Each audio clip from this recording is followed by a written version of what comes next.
welcome all of our guests today. If you have not already done so, there's some blue guest cards in the seat backs in front of you. Please take time to fill one of those out and put it in the basket in the back of the auditorium. Tomorrow morning at 6:30 is men's prayer here at the building. If you're able to attend men's prayer meeting, 6:30 here at the building tomorrow.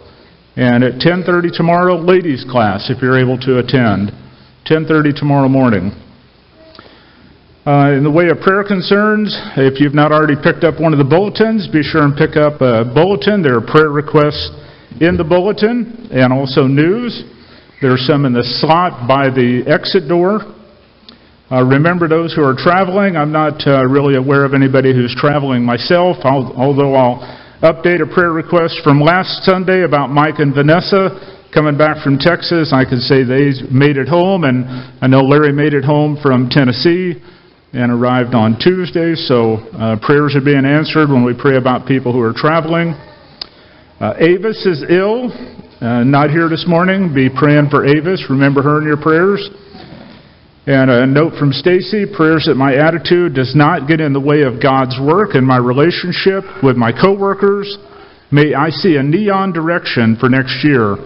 And I appreciate that because I think we ask for signs from God, and you know, if it's myself personally, if it's not something pretty flashy like a neon sign, I might not see the direction that God is directing me in. So I appreciate that designation of a neon sign.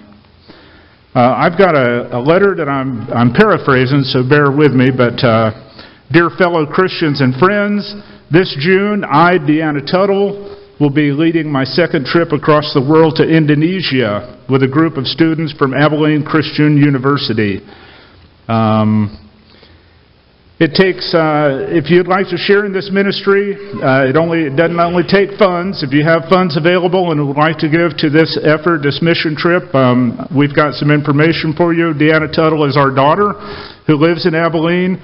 But also prayer and encouragement. So there is a phone number for her, there's an email address, and if you'd like to support her in prayer, encouragement, or funds, we're going to have some flyers back in the auditorium, so feel free to pick one of those up.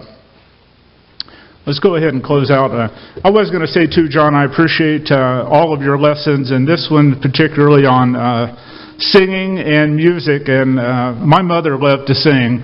And I grew up going to her practices for the Sweet Adelines and things that she did when I was young. And I guess that developed a love for singing in my heart as well. And I just glanced back and saw Patty. And as I was able to work with her son Jeremy, and you know, Jeremy loves to sing. And there's just so much value in singing, not only here Sunday morning as we do try and encourage and lift up the Lord in our songs and encourage one another, but really throughout the week, there's not a day go by that something from a lesson, Larry's class or John's class or something on Wednesday night that's shared, as well as songs that really get me through those moments throughout the week. And I hope that when Grayson leads singing and others that are capable and song leaders, that you're encouraged, and that throughout the week those songs might be just what it needs to get you through a difficult time you might be going through. So let's go ahead and close out in prayer together.